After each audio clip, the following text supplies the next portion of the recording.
Mesdames et messieurs, bonjour. Bienvenue sur le Tech Lab. En cette deuxième matinée de InCyber Forum 2025, nous avons le plaisir d'accueillir sur scène Guillaume Mathieu. Bonjour. Eh bien, bonjour. Vous êtes responsable technique chez Synetis et votre conférence va nous parler de votre retour d'expérience de la construction d'un annuaire Active Directory après une cyberattaque. Oui, tout à fait. Je vais vous laisser la parole, Guillaume. Une demi-heure de conférence après laquelle nous pourrons échanger en questions-réponses. Bonne conférence à tous. Merci. Eh bien, écoutez, bonjour à tous. Alors, effectivement, j'ai un petit peu une double casquette. Moi, je suis responsable technique chez Synetis, mais je suis aussi un des 3 cofondateurs de la communauté Harden. Donc, c'est aussi en tant que communauté Harden aussi que je viens aujourd'hui. Et ce que je vous propose, c'est qu'on fasse une présentation orientée Retex. Alors, c'est un Retex en fait d'un client, alors qui n'a pas pu malheureusement être présent aujourd'hui, qui a eu son SI intégralement détruit. Et en fait, là, l'idée, c'est qu'en première partie, on voit la matrice d'attaque avec 3 attaques phares qui ont vraiment été des éléments clés pour l'escalade de privilèges au niveau de l'attaquant. Et puis après, on parlera un peu de stratégie de reconstruction, les grandes décisions, les grands chantiers dans le cadre d'une reconstruction d'un SI. Et on finira par un focus sur la partie Active Directory avec une méthodologie qui est communautaire qui s'appelle Outils de nettoyage rapide, ONR, qui permet en fait de capitaliser sur des outils open source qui s'appellent Harden AD pour nettoyer et restaurer un Active Directory. Donc on verra qu'il y a toute une méthodologie. Donc c'est un outil manuel. On verra aussi qu'il y a d'autres solutions qui existent sur le marché qui permettent d'accélérer. Je pense à nos amis de chez Samperis qui m'ont fait le plaisir d'être au premier rang justement. Mathieu, merci, ça fait très plaisir de te voir. Donc voilà. Mais malheureusement, ce client-là n'avait pas la chance d'avoir l'outil Samperis. Donc on verra comment on a reconstruit manuellement avec son outil de sauvegarde de base. Alors la kill chain, elle est assez intéressante parce que c'est vraiment un client qui pouvait vivre cette attaque comme une grande injustice parce qu'il était relativement à jour. Il n'avait pas de choses significantes, on pourrait dire, qui auraient fait que l'attaque c'était une évidence qu'il se fasse attaquer. Et ce qui s'est passé en fait, c'est que l'attaque elle est orchestrée on va dire en une dizaine d'étapes, parce qu'il y a des petites variantes. Globalement, c'est une attaque qui est passée de l'extérieur. Ça, c'est assez intéressant. En gros, la première partie de l'attaque, c'est l'attaquant envoyé un lien de phishing. Ce lien de phishing a simulé la page de connexion de Microsoft 365. Alors, pour la petite histoire, le mail de départ, donc vraiment l'attaque initiale, c'est en fait un email qui disait qu'une équipe Teams inactive allait être supprimée. Et cette équipe Teams, c'était celle du RSSI. Donc le RSSI reçoit RSSI 2023 a été supprimé. Et là, le RSSI foudrage dit c'est quoi cette équipe de Shadow IT qui a osé faire ça, me créer une équipe Teams derrière mon dos. Clique sur le lien, se méfie pas trop de l'URL. Elle n'était pas déconnante non plus l'URL. Je rappelle que l'URL de Microsoft, c'est login.microsoftonline.com. L'URL de l'attaquant, c'était très proche. C'était login.ms quelque chose net.com. Donc c'était presque plus crédible que l'URL normale d'authentification d'Entra ID. Donc il clique, il s'authentifie, il y a le MFA, tout se passe normalement. Mais il ne le savait pas, c'est que derrière, il y avait un service qui s'appelle Evil Ginks, qui venait de capturer login, mot de passe et credentials. Et donc ce qui s'était passé, c'est que l'attaquant avait déjà rejoué le login, et ça y est, il avait pu s'intégrer dans l'entreprise. Le client avait un accès VPN avec un multifacteur et notant Entra ID. Comme l'attaquant avait maintenant un login mot de passe, avait réussi à faire le bypass du MFA, il a pu rejouer la session, se connecter au VPN de l'entreprise. Donc on est presque dans l'attaque ciblée quand même là. Donc ça veut dire que là, on change de dimension. On n'est plus dans l'attaque externe, on est dans une attaque interne. Et pour les pentesters, s'il y en a dans la salle, quand on commence à avoir l'équivalent d'un compte et une connexion réseau interne, les carottes sont généralement cuites. C'est une histoire de temps. Donc une bonne société bien sécurisée, elle peut tenir 2-3 semaines. Une société avec un niveau de sécurité lambda qui n'a pas encore fait de test d'intrusion, ça peut se jouer en moins de 24 heures.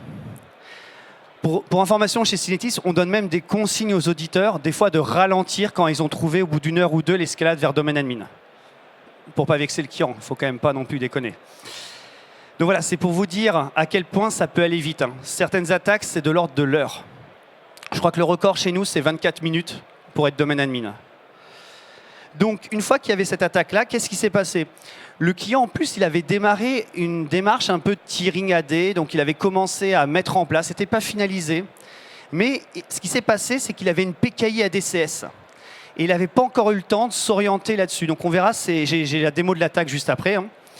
Donc en fait, il avait des certificats, mais il avait laissé la configuration par défaut d'une PKI ADCS. On va faire un petit peu à main levée. Est-ce qu'il y en a qui ont déjà entendu parler des attaques ESC dans la salle? Bon, Mathieu, c'est évident. Si peu, alors sachez, et ça c'est important, on le verra dans la vidéo d'après, que si vous avez une PKI Microsoft, donc on appelle Active Directory Certificate Services, alias ADCS, de base en installation par défaut, vous êtes vulnérable. Donc attendez-vous à qu'un attaquant il passe domaine admin en 5-10 minutes du fait de votre PKI en conf par défaut.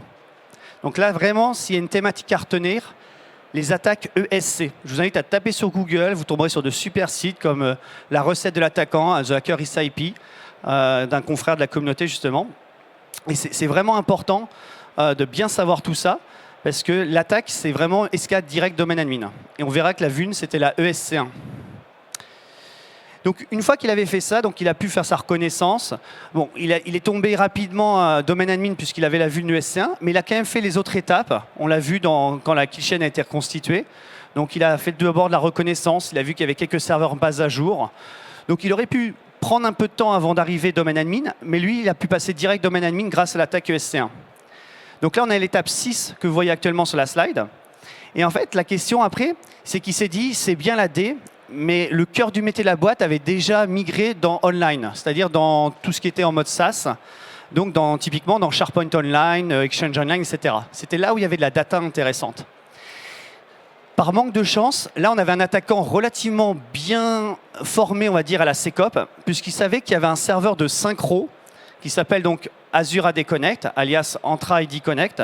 Maintenant, c'est Entra Connect Server. Et en fait, il a réussi à se connecter grâce à ses privilèges domaine admin en tant qu'admin local. Et là, on verra, dans le cadre d'une petite vidéo où on a reconstitué l'attaque, comment en fait il a pu cascader côté tenante. Et une fois qu'il a cascadé côté tenante, parce qu'il avait récupéré le compte qui sert à faire la création des comptes par Azure AD Connect, eh bien, il a pu détruire quasiment tous les fichiers du SharePoint, toutes les boîtes aux lettres de l'Exchange. Donc c'était assez diabolique. Et il savait aussi, cette personne, on avait vraiment un attaquant assez chevronné, qu'en baissant les rétentions, en utilisant certaines commandes PowerShell pour vider les corbeilles de premier niveau, deuxième niveau côté SharePoint, ou en supprimant les boîtes aux lettres Exchange de manière définitive, que la société ne serait pas capable de restaurer. Et ce qu'il a fait, c'est qu'il s'est même créé ce qu'on appelle une règle d'accès conditionnel pour bloquer le fait que les admins puissent se connecter. Donc les utilisateurs standards avaient encore accès à leur mail, et ils voyaient les données en train de se faire détruire, mais les admins n'avaient plus aucun moyen de se connecter aux tenantes. Donc c'était vraiment assez traite, parce qu'en plus, ça a pris du temps pour que l'équipe en charge de la reconstruction, de la réponse à incident, décide de dire la messagerie n'est plus viable. Au début, ils pensaient que c'était une erreur de configuration, qu'ils s'étaient trompés quelque part et que l'accès avait été coupé par une erreur de manipulation de l'équipe IT. Donc vous voyez, tout ça a contribué à ralentir les choses, ce qui lui a permis de détruire énormément de données. Et donc, on s'est vraiment retrouvé dans une situation où le cœur de métier, la data sur le tenante, était complètement HS. En parallèle de ça, il s'est évidemment copié toutes ces données, ce qui pouvait permettre de faire la double extorsion. Je vous rends vos données, ou si vous ne me payez pas, en plus je ne vous les rends pas, mais je les vends, et vous allez voir, tout va sortir. Donc le scénario dramatique. On n'aura pas le temps de le voir là, mais il avait fait encore un autre truc, c'est qu'il avait pris le contrôle du serveur de sauvegarde, et comme le serveur de sauvegarde, sous le même principe que l'Azure AD Connect, il y a tout dans des bases de données, il avait récupéré aussi tous les logins mots de passe de tous les systèmes que la sauvegarde Vim utilisait. Donc il a pu escalader partout. Je vous propose qu'on revoie un petit peu tout ça en détail. On n'aura pas le temps de voir toutes les attaques, mais on peut en voir certaines. Donc je vous propose de commencer par un petit rétexte sur le Evil Ginx. Alors j'ai pas eu le temps de faire une belle vidéo, je m'en excuse. Mais j'ai une petite doc qui explique tout ça. Alors regardez, j'ai un petit peu reconstitué le mail qu'avait reçu l'attaquant. Donc là, c'est votre équipe Teams va être supprimée. Et en fait, dans le bouton Sign In, sans se rendre compte,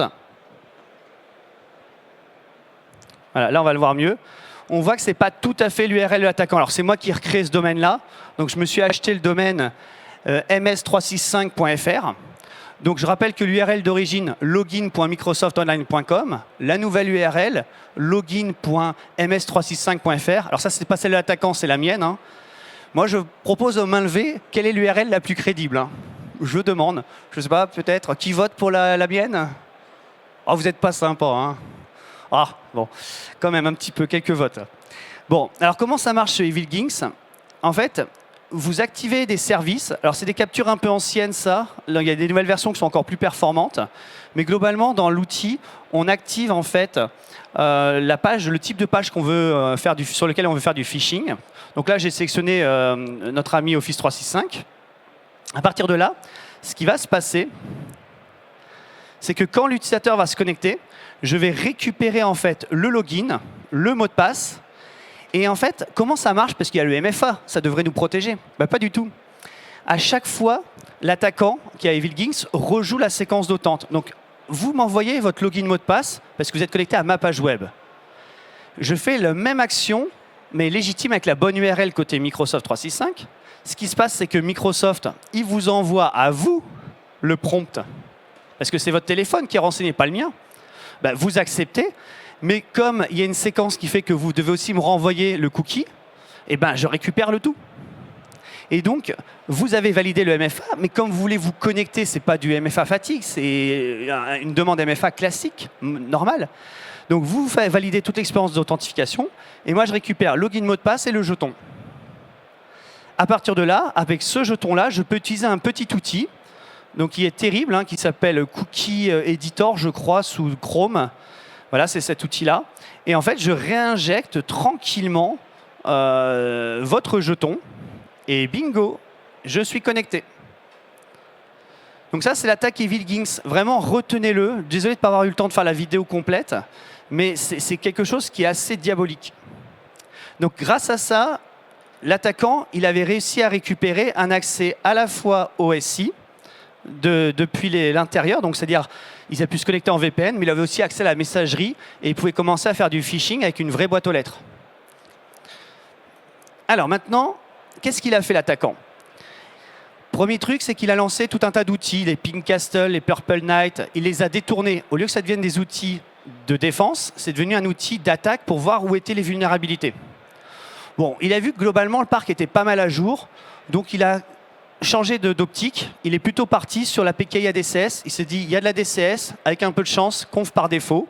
Ça n'a pas loupé. Il y avait ce qu'on appelle un modèle de certificat qui permettait d'émettre en tant qu'un autre utilisateur. Je prends un exemple. Mathieu dans la salle, on va dire, c'est un utilisateur standard. Mathieu, tu es le vil pirate, hein, bien entendu, de chez Samperis. Et en fait, le vil pirate Mathieu, ce qu'il fait, c'est qu'il va faire une demande de certificat pour lui-même, mais il va demander un autre sujet qui va être moi. Et là, moi, je suis l'IT, l'admin. Et bien, ce qui va se passer, c'est que le certificat qui va être généré, il va permettre à Mathieu de s'identifier en tant que lui, mais aussi en tant que moi. Et c'est comme ça, en fait, que l'attaque ESC1 qu'on va vous présenter fonctionne. Et vous allez voir qu'il suffit de 2 pauvres commandes sur un Kali Linux pour que ça marche. C'est d'une simplicité enfantine. Vous voyez, on a une Kali Linux, tout ce qu'il y a de plus classique. La première commande qui est intéressante, alors on ne la voit pas super bien, je m'en excuse, c'est un certify-ad espace find. Après, vous devez mettre des logins mots de passe, une cible, qui est votre annuaire Active Directory, dans ce cas-là. Et à ce moment-là, il va vous analyser tous les modèles de certificats et il va vous dire ceux qui sont vulnérables aux différentes attaques. Et là, typiquement, on se rend compte qu'en fait, dans le modèle qui s'appelle User Enrôlement, je suis vulnérable à l'attaque ESC1. Bon, bah parfait, poursuivons. Vous voyez, c'est pas très compliqué, hein. Un Kali Linux, installe de base, je tape la commande, hop, ça sort les certificats vulnérables. Aucune magie, hein. Donc poursuivons rapidement. Le temps nous est compté. Qu'est-ce que je vais faire maintenant? Ah ben là, je vais faire autre chose. Ben, je vais faire la fameuse demande de certificat que, dans l'hypothèse, Mathieu aurait fait. Et là, ce qu'il fait, en fait, c'est qu'il fait un certify rec. Donc, il demande un certificat. Alors là, ça serait plutôt un Jean Dupont. il met quand même le mot de passe de ce compte c'était le compte qu'il avait récupéré. Hein.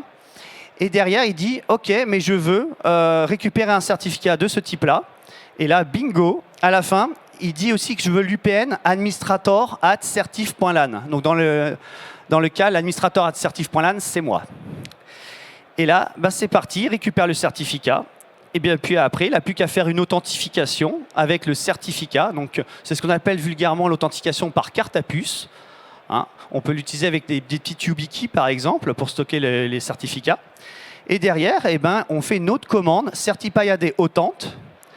Je mets mon fichier PFX et là, je suis sur mon contrôleur de domaine. Et si je fais un Who am I, on va voir. Donc là, j'ai peut-être même lancé un PowerShell. Je ne me rappelle plus ce qu'a fait mon collègue quand il a fait la vidéo. Alors, voilà, oui, il utilise le fichier cache, voilà, bien sûr. Et derrière, hop, il se connecte. Alors, il n'a pas fait de PowerShell, il a juste fait un Who am I. Et on voit bien que le Who am I, il est certif anti/administrator, donc il vient de faire l'escalade de privilèges. Cette vuln, c'est celle qu'on retrouve la plus souvent dans les autorités de certification. Et c'est particulièrement le cas quand on a des serveurs web. Parce qu'en fait, il faut que les gens puissent mettre des noms alternatifs. Donc, il y a un certificat de type généralement web, donc plutôt ordinateur, qui permet de mettre des noms alternatifs. On peut le détourner un peu pour faire ce genre de choses. Voilà. Donc ça, c'était vraiment l'attaque 1. À partir de ce moment-là, si on reprend le schéma, l'attaquant, il était admin du domaine. La catastrophe. Si je poursuis très rapidement, il a fait la même chose avec l'Entra Connect. Alors, je vais aller très rapidement cette fois-ci, parce que le temps nous est compté. Donc, en fait, l'Entra Connect, concrètement, c'est un moteur de synchro. Et donc, il y a des connecteurs qui ont les logins mots de passe à la fois côté AD, côté Entra. C'est ce qu'on est en train de voir actuellement à l'écran. Donc, vous allez voir, normalement, elle va afficher le login mot de passe. Voilà. Vous voyez, dans la partie Connect, là, on voit que c'est l'endroit où il y a le mot de passe. Et en fait, tout ça, c'est stocké côté base. Et donc, c'est ici. Hop. Si je poursuis rapidement, je peux utiliser un petit script qui va me permettre de récupérer cette information qui était chiffrée côté base de données. Bah oui, parce que si l'Entra Connect, il arrive à le faire, pourquoi je n'arriverai pas moi à le récupérer? Il suffit que je me logue dans le même contexte. Et c'est des scripts PowerShell publics. Hein. Il n'y a rien d'extraordinaire, on n'a rien inventé. Hein. Donc voilà, donc là on se retrouve avec un SI complètement à terre. Et là, on commence à se poser des questions, mais comment on va reconstruire ce SI? Alors, là, il y a plusieurs possibilités. La première question, c'est qu'est-ce que vous avez déjà en sauvegarde de fonctionnel? Ça, c'est vraiment le premier sujet. Si vous avez réussi à avoir une sauvegarde fonctionnelle et que vous l'avez bien isolée, le scénario de reconstruction qu'on pourrait utiliser, c'est un scénario soit zone grise, zone verte, soit sécurisation de la zone grise, fonction de ce que vous arriverez à restaurer. Soit on se dit, bon, le SI est perdu et je refais quelque chose de A0, zone verte. Donc déjà, fonction un peu de ce qu'on est en capacité de restaurer, on va pouvoir se dire, bon, je vais plutôt repartir d'un SI vierge ou au contraire, je me dis que je vais restaurer mon SI, mais le sécuriser, le nettoyer, etc. Et là, en fait, il va falloir se poser tout un tas de questions pour choisir justement le bon scénario de reconstruction. Donc déjà, ça va dépendre d'un élément qui est très important, de l'équipe de réponse à incident. Et là, j'insiste dessus parce qu'on le voit trop souvent. Quand il y a un incident de sécu, il faut absolument se faire accompagner par des équipes en expertise sur la réponse à incident. La réponse à incident, elle a plusieurs objectifs. Le premier, trouver le patient zéro, trouver la kill chain comme on vous a reconstitué, trouver toutes les portes dérobées, ce qu'on appelle les indicateurs de compromission, les IOC. Ça, c'est important parce qu'on va pouvoir paramétrer les EDR avec ces IOC pour scanner les machines, pour vérifier s'il n'y a pas un fichier malveillant, une tâche planifiée malveillante, un script malveillant, etc. Donc ça, c'est très important. Après, il faut se poser la question, qu'est-ce qui a été compromis? Est-ce que j'ai tout mon SI au niveau, ce qu'on appelle le tier 0, qui a été compromis, ou seulement certaines briques du SI qui ont été compromises? Donc là, clairement, dans le cas de notre client, son AD était totalement compromis, sa virtualisation était complètement compromise, sa sauvegarde était complètement compromise. Donc le scénario qu'il a choisi, c'est un mixte zone verte, zone grise. il a réinstallé de zéro son infra, donc il a formaté ses ESX dès que l'équipe de réponse incident lui a autorisé à formater. Il a réinstallé de zéro sa sauvegarde. Par contre, il a choisi de conserver son annuaire Active Directory. Et comme l'équipe de réponse à incident lui avait indiqué que l'attaque avait eu lieu à une date bien précise et qu'on savait que l'attaquant n'était pas présent avant, on a choisi de restaurer à cette date la sauvegarde Active Directory. Et ça, on le verra dans la démarche ONR juste après. Voilà. Quelques petits points très importants, et j'insiste dessus lourdement. On ne démarre pas la reconstruction d'un SI après attaque sans avoir au préalable isolé le SI, sanctuariser les sauvegardes, c'est-à-dire déconnecter les sauvegardes, très important. Avoir démarré une prestation de type réponse incident pour avoir la kill chain, la date à laquelle l'attaquant est rentré, et sans avoir permis à l'équipe de réponse à incident de collecter les logs. Il ne faut surtout pas formater ou redémarrer le moindre équipement avant d'avoir fait ces actions. Alors, petite question, à votre avis, pourquoi il ne faut pas redémarrer les machines ?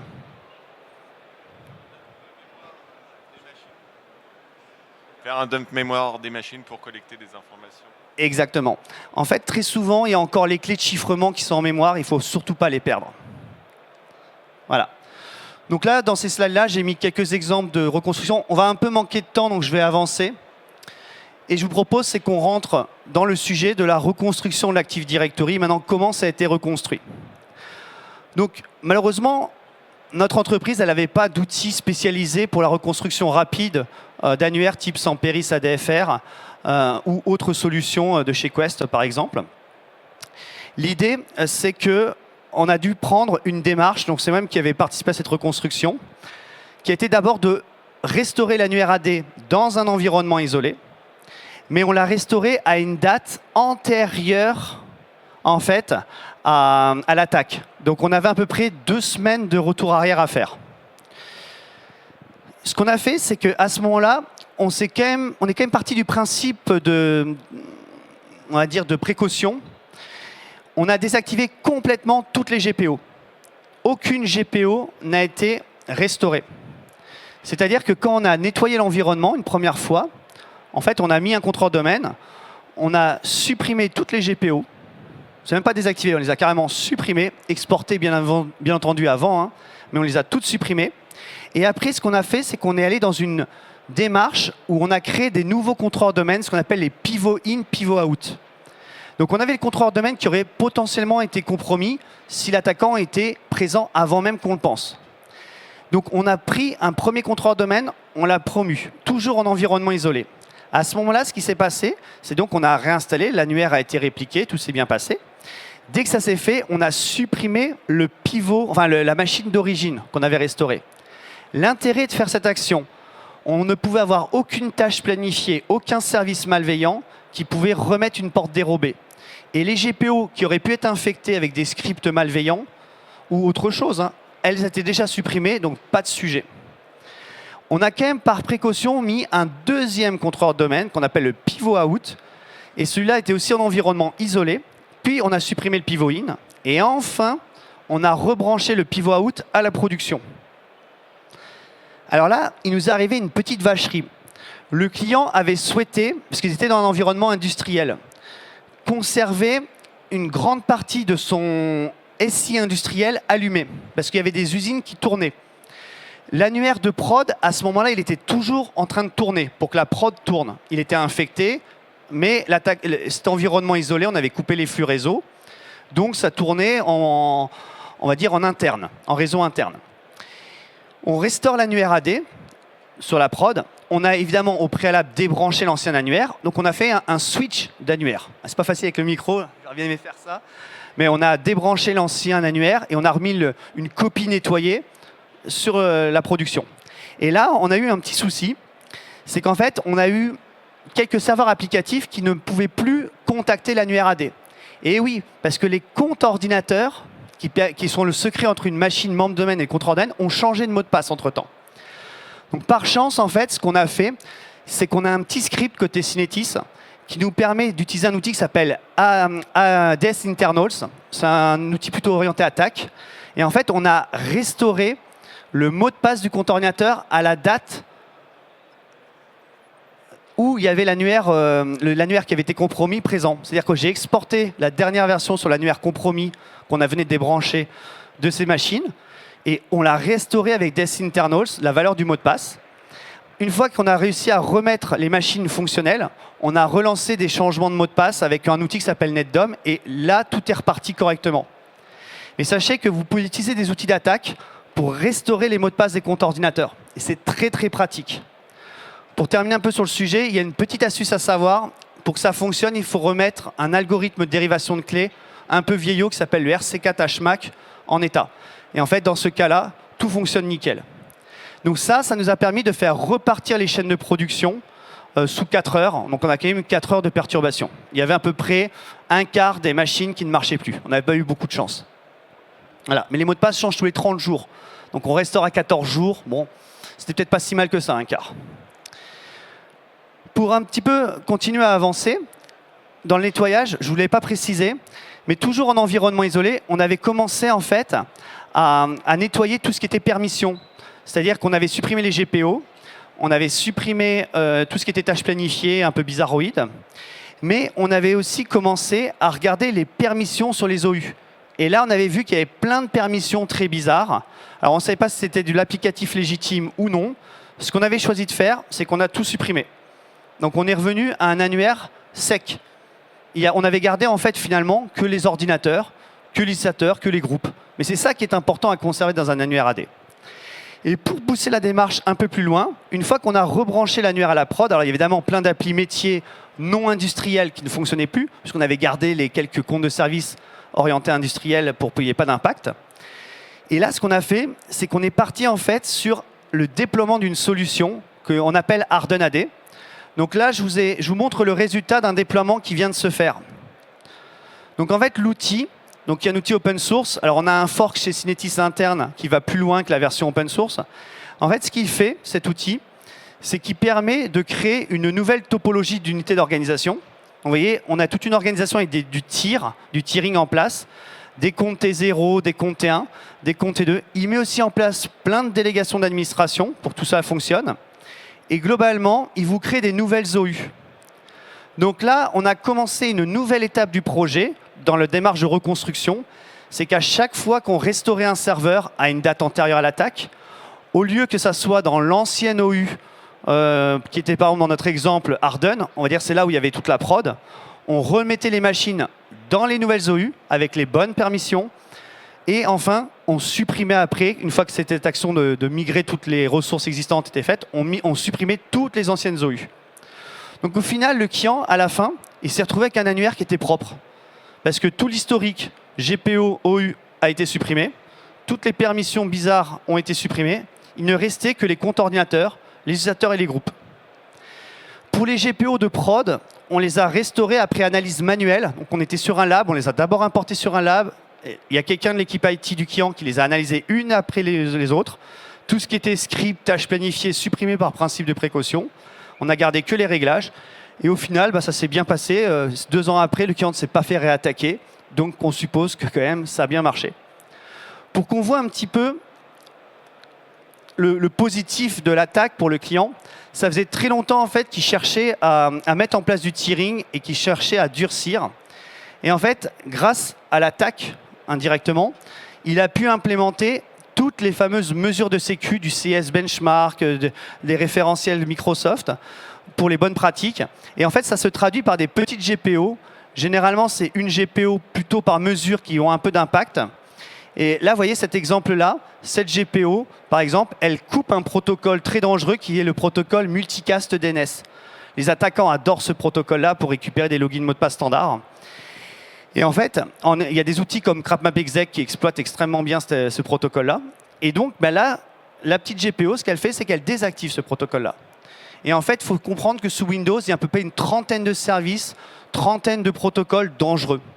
Alors, pour en citer quelques-uns rapidement, LLMNR, MDNS, IPv6, bien que ce soit non supporté de le désactiver.